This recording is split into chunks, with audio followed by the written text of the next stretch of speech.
육조 시대 그리고 당나라 시대로 가보겠습니다. 그 육조 시대는요. 요즘의 역사를 공부할 때는 잘 안 쓰는 용어로 제가 알고 있습니다. 그러니까 육조는 6개의 왕조를 이야기하고요. 오나라, 진나라, 송나라, 제나라, 양나라, 그리고 진나라.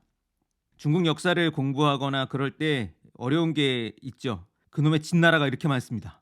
근데 진나라가 한자가 다릅니다. 이때 진나라는 이제 사마씨의 진나라고, 뒤에 나오는 이 진나라는 저도 잘 모르겠습니다. 근데 몰라도 된다고 생각합니다. 꼴랑 30년 정도 있었던 왕조를 제가 깊이 이해해봤자 뭐 하겠습니까? 중국의 이 왕조들은 원래는 지명입니다. 각각이 출현했던, 그리고 그들의 왕조의 출발지를 삼았던 지명이 국가의 이름이 된다고 생각하시면 되고요. 그러기 때문에 중국 역사에 송나라가 여러 차례 등장합니다. 제나라도 여러 차례 등장하고요. 그래서 그것은 동일한 지역 혹은 비슷한 지역에서 출현한 나라이기 때문에 그렇게 부른다는 점을 기억해 두시면 되겠습니다. 다만 이 육조는 강남을 중심으로 이렇게 하는 왕조인데, 북쪽은 이적이, 그러니까 이적이라고 하면 오랑캐라는 뜻입니다. 오랑캐가 점령을 했고, 남방이 중국 민족이라는 표현을 쓰는데, 오늘날로 하면 한족 그 정권이 남방으로 밀려났다는 이야기겠죠. 그런 면에서 남쪽에 등장했던 6개의 왕조로 이 시대를 설명하는데, 그렇게 되면 이제 중국을 오랑캐와 뭐 한족으로 나누는 거잖아요. 그래서 그런 표현보다는 오늘날에는 남북조 시대라는 이런 표현을 많이 쓰는 걸로 알고 있습니다. 남쪽과 북쪽에 각각 여러 나라들이 등장했던 시대. 이 앞에 위나라와 진나라가 등장을 합니다. 그래서 위진남북조 시대라는 표현을 더 많이 쓰죠. 251페이지 왼쪽에 보면 그래서 여러 가지 나라들이 등장했고 사라졌던 그 연표가 있죠. 근데 정말 이 시기는요. 나라들이 오래 못 갑니다. 50년, 40년 막 이 정도 수준입니다. 그만큼 아주 복잡했던 시대라고 볼 수 있고요. 자, 육조 문화의 대세 요 내용을 보죠. 정치의 암흑과 문화의 개화. 이 저자가 이야기하듯 중국 사상사의 특징으로 그 사대부 정신을 이야기하죠. 이 사대부라고 하는 표현은 사실은 명확하게 이야기하면 조금은 잘못된 표현입니다. 왜냐하면 중국 전통에는 이제 위에 황제가 있고 아래에 왕, 그 다음에 대부, 그 다음에 사. 대부까지는 기본적으로는 여기까지. 대부까지는 일종의 혈통을 중심으로 한 귀족 집단이라고 할 수 있습니다. 근데 사는 앞에서 보았지만 지식인 계층으로 원래는 무사 집단이기도 했지만 자신의 어떤 능력을 가지고 일종의 구직을 하는 사람들이에요. 그래서 신하로서 관료로서 활동하는 인물입니다. 그래서 원래는 대부가 더 높은 그 자리고 사가 그 아래에 있는, 그래서 사는 성공하면 대부가 될 수 있는 거죠. 그런데 이게 뒤집어지잖아요. 사대부라고 하는 건. 그래서 이 사대부는 중국 역사에서 보통은 송대의 송나라, 송대는 이제 당나라 이후에 등장한 왕조입니다. 송대에 등장한 과거 제도를 통해 관료가 된 집단을 사대부라고 보통 이야기를 하죠. 그래서 여기서 사대부라고 하는 거는 딱히는 글쎄 원문에 그렇게 나와 있는지는 모르겠지만 정확하지는 않고요. 왜냐하면 육조 시대 당나라 때까지는 사대부란 표현을 잘 안 쓰기 때문에 그렇습니다. 오히려 지식인. 그래서 보통은 문사라고 하는 표현을 최근에 다른 책들에서는 좀 씁니다. 문사는 글을 읽는 독서인이기도 하고 관료 지식인이기도 합니다. 자, 이들을 통해서 중국 사상사가 전개되었기 때문에 정치의 변화나 어떤 왕조의 변화가 아주 크게 영향을 미쳤다는 거죠. 그리고 이때 육조 시대는 기존에 있었던 국가가 이제 해체가 되고, 나름 그런 면에서 정치적으로는 암흑기, 사상적으로도 혼돈이지만 거꾸로 문화, 다양한 문화의 융성을 이루었던 시기라고 이야기를 합니다. 그래서 뭐 문학, 도교, 그리고 예외적인 사상들이 많이 등장을 하는 시기죠. 자, 이어서 252페이지 사대부 지식인의 귀족화 이 부분에 가면, 이전에는 이제 한나라 때 같은 경우는 현량과라고 일종의 이제 추천이죠. 그걸 통해서 이제 관료 지식인이 되었다면, 이것이 시대가 흐르면서 명문 혹은 명족이라 불리는 가문이 등장합니다. 이들이 일종의 세력이 되는 거죠. 관리 신분이 귀족화된다라고 하는 표현이 253쪽 중간에 나오는데 아주 중요한 표현입니다. 관리 신분이 귀족화한 것은 정치나 문화에 심각한 영향을 미쳤다. 정치에 관해 말하면 육조가 분열의 시대가 된 것도 그 근본적 원인은 여기에 있다. 관리인 사대부가 귀족화해 강력했기 때문에 지배자인 천자의 권력이 상대적으로 약화되고 왕조의 통일이 매우 불안정해졌다.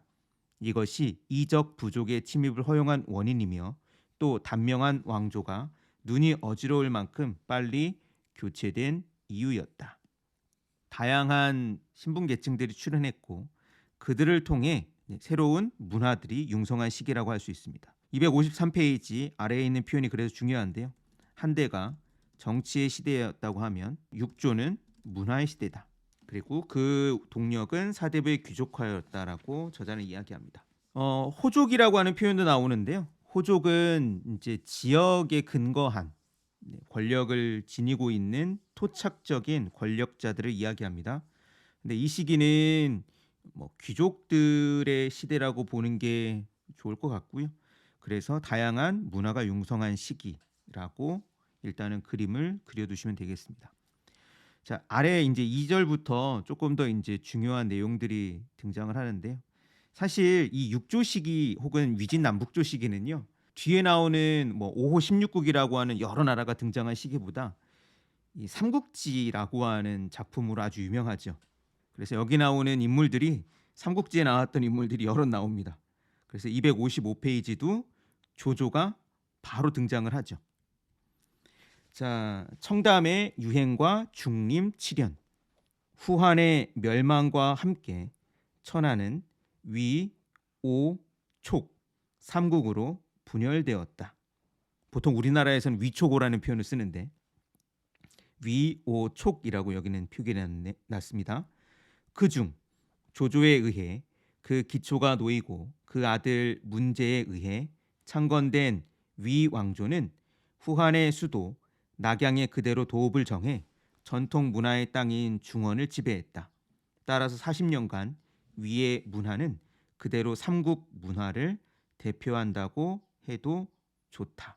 이때 이제 가장 중요한 변화 중에 하나는 노장이라고 하는 도교적 이제 탐구들이 이제 있다는 거죠. 도교적? 도가적이라고 하겠습니다. 왜냐하면 뒤에 이제 도교, 종교로서의 도교가 나오니까요. 그래서 255페이지 이런 이야기를 하죠. 자연주의, 자유로운 생활 태도. 근데 이 자연주의는 잘 모르겠어요, 솔직히. 이때 이제 중림칠연 이야기를 전해오는 걸 이야기를 들어보면 자연주의도 이야기를 하는데 자연주의라고 하는 건 이렇게 볼 수 있습니다. 정치적으로 이 당시가 너무 혼란했기 때문에 정치적 중심에서 벗어나 강호에서 어떤 이제 자유로운 생활을 하는 사람들이 등장했다라고 보통은 서술하거든요. 이 당시에 이런 인물들은 주로 귀족 명문가의 자제들 출신이었는데요. 그러니까 이들이 일종의 정치 혐오를 느끼고 좀 한적한 곳에서 살면서 약간의 환락을 즐깁니다. 그래서 이 시기가 과연 얼마나 그런 것들이 많이 융성했는지 모르겠지만 뭐 술 먹고 약간의 환각제 같은 것도 쓰고 이상한 행동들을 했던 사람들이 여러 등장하는데 그들이 바로 죽림칠현이라고 하는 인물입니다. 이들은 여기서 나오는 청담을 주장했다라고 하는데요. 청담은 맑고 깨끗한 걸 이야기합니다. 나는 정치라고 하는 어떤 저렇게 혼란스러운 수도 중심에서 벌어지는 생활에서 벗어나서 다른 삶을 살고 싶다라고 하는 이들이 여러 등장했다라고 하고 그렇게 유명한 사람들이 중림칠현 이 가운데는 완적과 해강이라고 하는 두 인물만 기억해 두시면 되겠습니다. 그냥 이름만 좀 이런 인물이 있었구나 정도만 아시면 됩니다. 사상사에서는 이 둘을 그렇게까지 잘 이야기하지는 않고요. 다만 문학에서는 이 해강은 좀 강하게 이야기합니다. 왜냐하면 해강이 자유로운 어떤 뭐 정감의 표현 이런 것들에 대한 글들을 많이 썼기 때문에 그렇고 후대에 이 문학가들이 이 해강을 좀 많이 이제 중점을 둡니다. 루신도 해강에 관심을 두었죠. 더 중요한 인물은 하한과 왕필입니다. 하한은 제가 되게 하한을 이야기하는 걸 좋아하는데요. 논어랑 되게 관련이 있는 인물이기 때문에 그렇습니다. 하한은 할아버지가 하진이라고 하는 대장군 하진의 손자입니다. 그래서 삼국지 딱 보면 십상시의 난으로 죽거든요. 이 대장군 하진이요. 삼국지를 딱 여는 인물입니다. 그 인물의 손자인데 할아버지가 이렇게 참혹하게 죽으니까 이 사람이 삶이 그냥 왔다 갔다 하거든요. 여기도 나와 있지만 그 하한의 어머니가 좀 미모가 있었나 봅니다. 조조에게 이제 들어갑니다. 그래서 조조 집안의 일종의 양자처럼 이 하한은 들어가는 거죠. 그래서 조조의 아들들과 함께 성장을 합니다. 그런 면에서 보면 상당히 정치적인 중심부에 있었던 인물이라고 할 수 있지만 조조의 첫째 아들 조비가 이 하한을 싫어했대요. 그래가지고 오랫동안 정치적으로는 실권을 잡지 못합니다. 다만 이 사람은 정치에서의 보다는 오히려 다양한 텍스트를 이렇게 주석을 단 거에서 유명한데요. 이 책에도 있지만 재미있는 기록이 있습니다. 분을 발랐다고 하고요. 용모가 여인과 비슷했다고 합니다. 그래서 제가 재밌게 보는 모 드라마에서는요.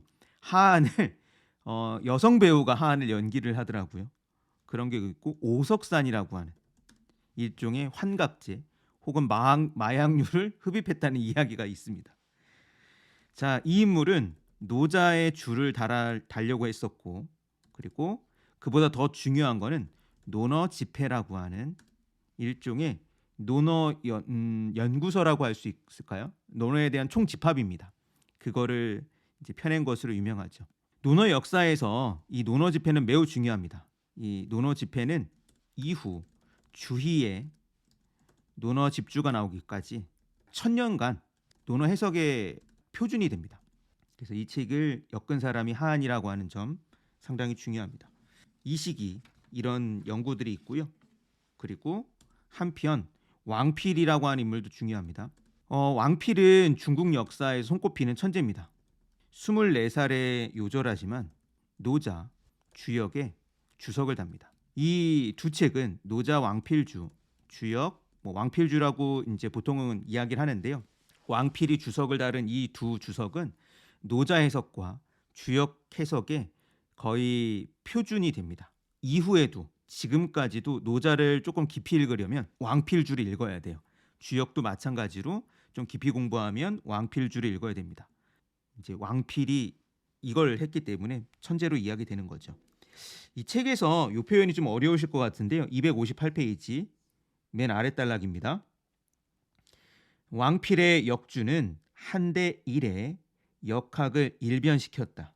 한대의 역학은 이른바 상수역으로 상징의 설명이나 수리에 의한 추론이 위주였는데 왕필의 역학은 의리, 즉 철학 이론에 의한 것이었다. 이로써 복잡한 상수에 의한 설명을 일소하고 역을 사상 내지 철학서적으로 삼아 누구에게나 이해하기 쉬운 것으로 만들었다. 되게 어려운 표현인 것 같습니다. 여기서 상수역이 뭐냐? 상수역은 상은 기호라는 뜻이고요. 수는 숫자라는 뜻입니다. 주역은 이 이진법이잖아요. 양이라고 하는 두 개의 변화를 가지고 64라고 하는, 그리고 이것이 6층이 되니까 64 곱하기 6 하면 384개의 경우의 수가 있습니다. 이 경우의 숫자를 기호와 숫자를 가지고 이거를 조합하기도 하고 이거를 또 흩어놓기도 하고 그러는 겁니다. 그런데 이진법만 따지면 64라고 하는 것만 따지면 그렇게 복잡하지 않을 텐데 상수역이 되게 어려운 이유는요. 64궤를 60갑자랑 이렇게 연결시킵니다. 60갑자랑 64개를 연결시키려고 하니까 이게 잘 안 맞아요. 왜냐하면 이제 60갑자를 기본으로 하는 숫자는 360이잖아요. 근데 64개를 그 효로 나누면 384개 나온다고요. 그러니까 이 숫자의 오차를 어떻게 조절하느냐에 따라서 난리가 납니다. 그래서 되게 어려워요. 근데 왕필은 의리역이라고 하는 건 의리, 즉 의미, 주역이라고 하는 건 이런 의미야 라는 의미를 조금 더 강조한 거기 때문에 조금 더 쉽다는 이야기를 합니다. 그리고 이런 의리 해석은 이후에 주역 해석에 아주 중요한 틀이 되죠. 그래서 이 하한과 왕필이라고 하는 두 인물이 나와서 논어를 정리하고 그리고 노자와 주역이 정리된 시기다 라는 점을 기억해 두시면 되겠습니다. 왕필 주석은 오늘날에도 이걸 뭐 따르느냐 안 따르느냐 가지고 노자 해석에 크게 방향이 엇갈립니다. 왕필이라고 하는 이름이 계속 중국 철학에서 왕왕 이야기가 되는데요. 그거는 그만큼 그가 끼친 영향이 크기 때문이겠죠. 이어지는 부분은 위나라 정시연간의 풍조. 근데 이거는 크게 내용은 별로 없는 거고요. 다만 이 하한과 왕필은 삼국지를 보시면 사마의라고 하는 인물이 고평릉 사변이라고 하는 일종의 쿠데타를 일으킵니다. 그리고 이런 어떤 정치적인 변혁에 의해서 하한과 왕필이라고 하는 빼어난 학자들도 죽음을 맞아요. 하한은 죽임을 당했고요. 왕필은 병으로 죽었다는데 모르겠습니다. 그게 정말로 그런지는. 여튼 이들 역시 정치적인 어떤 격동에서 영향을 받지 않았던 건 아닌 거죠. 해강도 사형을 받았다라고 여기서 쓰여 있죠. 260페이지 이들 근데 이제 절충족 사고를 여기선 이야기합니다. 이 당시에 사면이라고 그래서 일종의 철학적 진리를 담고 있는 세 권의 책이라고 할 수 있습니다. 현은 도를 이야기하는 어떤 상징인데요. 도를 현이라고 한 이유는 노자에서 현지우현이라는 표현이 나옵니다. 현자는 검다, 캄캄하다 이렇게 해석하면 되는데요. 우리말로 조금 이 현지우현을 표현하면 캄캄하고 또 캄캄하다. 그래서 이 현자를 도를 상징하는 표현으로 사용합니다. 이 도를 담고 있는 세 권의 책으로 이 당시에 논어, 노자, 주역 혹은 장자가 꼽힙니다. 그러니까 이제 후대의 철학사로 보면 논어는 육아의 텍스트고 주역도 육아의 텍스트로 흔히는 분류가 됩니다.